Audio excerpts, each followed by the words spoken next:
یہاں پر جو ایک مضمون رسالت کے حوالے سے، اچھا یہی جو مضمون ہے خاص صورت ہود جس نبی کے نام پر یہ صورت پڑھی ہے،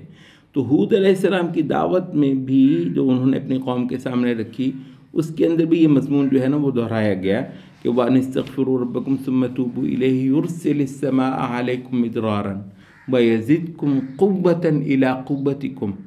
کہ اگر تم اس جاہلیت سے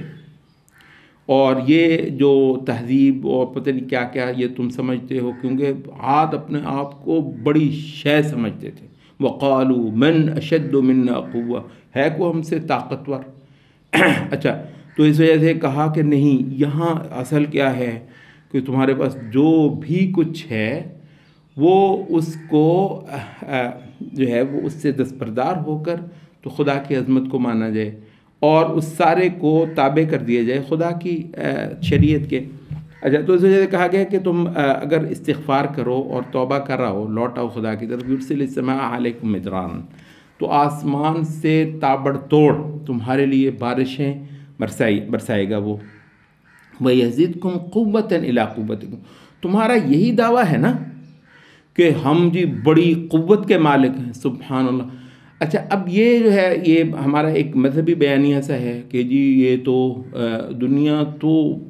بس کچھ شے ہے ہی نہیں، اور نفس کو تو مارنا ہی ہے، اور یہ دنیا کی جو قوت ہے، طاقت ہے، اقتدار ہے، وسائل ہیں، ان کو گویا جو ہے نا وہ بالکل ان کی کوئی تحقیر کرنی ہے، نہیں، ایسا بالکل نہیں۔ اچھا، یہ جو مضمون ہے یہ تہذیب کو اعلیٰ سے اعلیٰ بنا کر جانا اس جہان کے اندر بھی، اور انسان کے پاس دور جاہلیت میں بھی اگر کوئی شے ایسی ہے جو دنیاوی یا اخروی منفعت رکھتی ہے تو اس کو بھی شریعت آ کر چار چاند ہی لگائے گی، یعنی یہ نہیں کہ اس کو توڑ دے گی اور اس کو ختم کر دے گی، بلکہ یہ ہے کہ اس کو زیادہ حسن عطا کرے گی۔ اچھا، یہ جو مضمون ہے کہا یزدکم قوۃ الی قوتکم، اے ہاتھ تمہارے پاس، تم یہ سمجھتے ہو نا کہ ہمارے پاس بھی پتہ نہیں بڑی قوت کے مالک ہیں، تو تمہاری اس قوت کے اندر اور بھی قوت ڈال دے گا اللہ، تمہاری اس قوت کے اندر اور بھی اضافہ کر دے گا۔ یہی ہم اس دور کے انسان کو بھی کہتے ہیں، جو کہتے ہیں جی میں نے اتنا کچھ بنا لیا، اتنا کچھ کر لیا، تو یعنی یہ اسلام جو ہے وہ یہ تھوڑی ہے کہ وہ تمہیں ان ساری چیزوں سے محروم کر دے گا، بلکہ ان کو اور بھی زیادہ تمہارے لیے اچھا، خوبصورت، فائدہ مند بنا دے گا۔ اور اس کو یہ یہاں پر کیا کہا ہے، وَأَنِ اسْتَغْفِرُوا رَبَّكُمْ ثُمَّ تُوبُوا إِلَيْهِ يُمَتِّعْكُمْ مَتَاعًا حَسَنًا، وہ تم کو ایک سامان زیست دے گا، تم کو ایک بہت اعلیٰ زندگی جو ہے وہ فراہم کرے گا۔ اور حقیقت یہی ہے کہ یہ جو نبی صلی اللہ علیہ وسلم کے ذریعے سے یہ بات انسانوں کے سامنے رکھی جا رہی ہے، اور ٹھیک ہے کہ ایک تعداد نے نبی صلی اللہ علیہ وسلم کے ساتھ کفر ہی کیا، لیکن ایک تعداد جس نے رسول اللہ صلی اللہ علیہ وسلم کے دین کو مان لیا، اور اس کے بعد پھر وہ آپ کے دین پر آ گئی، یعنی کیا خیال ہے، آخرت تو انشاءاللہ بلا شبہ ان کو ملی، آخرت تو ان کی کھری ہوئی۔ اچھا، یہ جو پوائنٹ ہے اور جس کو ہمارا جو مذہبی بیانیہ بالکل جو ہے نا وہ جسے کہتے ہیں ایک پسماندہ قسم کا اور دنیا سے متنفر قسم کا مذہبی بیانیہ جو ہے، تو اس کو آپ سامنے، تو وہ کیا ہے، یعنی جس قوم نے اور جس نسل نے اور جن نسلوں نے رسول اللہ صلی اللہ علیہ وسلم کی اس دعوت کو کہ وَأَنِ اسْتَغْفِرُوا رَبَّكُمْ ثُمَّ تُوبُوا إِلَيْهِ، جس کو قبول کیا، یعنی ان کی صرف آخرت کری ہوئی، دنیا میں وہ کہاں تھے اور کہاں پہنچا دیے گئے۔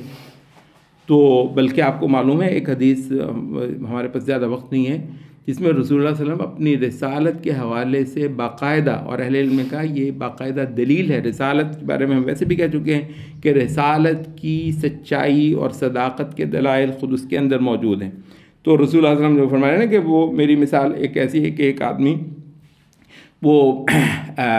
لوگ جو ہیں صحرا میں سفر کر کر کے وہ اتنے وہ راستہ بھول چکے ہیں، اور ان کو اب بالکل وہ ہے کہ پکی بات ہے اب تو ہلاکت ہے، کوئی راستہ سجائی نہیں دیتا ہے۔ تو وہاں پر یہ دیکھتے ہیں کہ جب وہ تھک ہار کے مایوس ہو کے بیٹھے ہیں، تو ایک آدمی یوں آتا ہے، ایسے لگتا ہے بالکل بڑے قریب کے ڈیرے سے آیا ہے، اس کے سر سے جو ہے وہ بالوں سے پانی اس طرح آ رہا ہے کہ ابھی شاید نہا کر آ رہا، اور ستھرے صاف کپڑے، مطلب دور سے بندہ سفر کر کے آئے تو اس کی حالت اتنی اچھی ہو ہی نہیں سکتی۔ تو وہ کہتا ہے کیا مطلب ہے؟ کہتا ہے جی مارے گئے، تباہ ہو گئے۔ کہتا ہے کہ اگر میں تم کو پہنچا دوں جہاں بہت اعلیٰ پانی ہے، چشمے ہیں، اور کھانے پینے کے اور تمہاری ضرورت کے سارے سامان ہیں، تو کیا تم میری بات مانو گے؟ میری بات مانو گے؟ اصل میں تو رسالت ہے، یعنی اصل میں وہ چشمے نہیں ہیں، اصل میں رسالت ہے۔ کہتا ہے کہ اگر میں تم کو دکھا دوں تو کیا تم وہ میری بات مانو گے؟ تو کہنے لگے ہیں، کہنے لگے مجھے اللہ کے نام کے عہد دو۔ سب نے اللہ کے نام کے اس کے عہد دیے کہ یہ جو ہماری اس صحرا کے اندر بالکل موت تک ہم پہنچے ہوئے ہیں، یہاں سے اگر تمہیں نکال کے کسی جو ہے نا وہ پانی کے چشموں اور کوئی زندگی کے جہاں آثار ہیں، کھانے پینے کا، وہاں پر اگر تو ہم تمہاری ہر بات مانیں گے۔ تو کہتے ہیں کہ یہ اللہ کے نام کے عہد لینے کے بعد وہ شخص ان کو لے کر چل دیتا ہے، اور وہ کہتا ہے کہ دیکھو یہ چشمے اور یہ پانی، یہ سائے، یہ راحتیں، یہ ساری ہیں، لو استعمال کرو۔ اچھا، تو وہ کہتے ہیں کہ وہ اس میں ہوتے ہیں، تو کچھ ہی دیر میں وہ کہتے ہیں کہ چلو اب آگے چلنا ہے، آخرت، ٹھیک ہے، چلو اب آگے چلنا ہے، یعنی کامیابی اصل جو ہے۔ وہ کہتے ہیں کہ کہاں جائیں بھی ہم، یہ تو ہم نے تو بڑی مشکل سے یہ ملا۔ کہتے ہیں کہ اس سے زیادہ اعلیٰ چشمے، اس سے زیادہ اعلیٰ سائے اور اس سے زیادہ راحت کے سامان وہاں پر ہیں، یعنی یہ جو پہلا ہے وہ اسی نے دکھایا ہے نا۔ تو وہ کہتے ہیں کہ ہمیں تو یہی نہیں ملتے تھے، ہمارے لیے تو یہی بڑے ہیں، تو ہم تو آگے نہیں جانے کے۔ کہتے ہیں کہ ان میں سے کچھ بولے کہ دیکھو یہ جو شخص ہے اس کی صداقت ہم نے جان لی، یہ جو پہلے دکھائے ہیں تو اسی نے دکھائے ہیں، تو یہ جو اگلی بات کر رہا ہے تو وہ بھی سچ ہے۔ تو وہ اس کے ساتھ ہو لیے، اور ایک خلقت جو ہے وہ وہیں کی وہیں رہی، اور وہ ان کو لے کر چل دیا۔ اور ابھی وہ اسی میں ہیں کہ اتنے میں کوئی دشمن کی فوج چڑھ آئی، اور ان میں سے بہت سارے کھیت ہوئے، کچھ مارے گئے اور کچھ گرفتار ہو کر تو پکڑے گئے۔ اچھا، اب یہ جو ہے نا کہ رسول اللہ صلی اللہ علیہ وسلم نے ایک ایسے ڈیرے تک ان کو پہنچایا جہاں پر یہ دنیا ہے، یعنی دنیا کے اندر بھی اب یہ ہے کہ یمتعکم متاعا حسنا، ایک بہت اعلیٰ متاع، ایک سامان زیست، ایک مزے کی اعلیٰ اچھی سہولت کی زندگی تم کو قرآن مجید، نبی صلی اللہ علیہ وسلم کی یہ رسالت، آسمان کی یہ دعوت یہاں پر بھی میسر کروائے گی۔ اور یہ آخرت سے پہلے، اور آخرت کے لیے متاع نہیں بولا جاتا، یہ متاع جو ہے یمتعکم متاعا حسنا، یہ دنیاوی زندگی ہی ہے۔ تو اس پہ سید قطب کہتے ہیں کہ دنیاوی زندگی کو بھی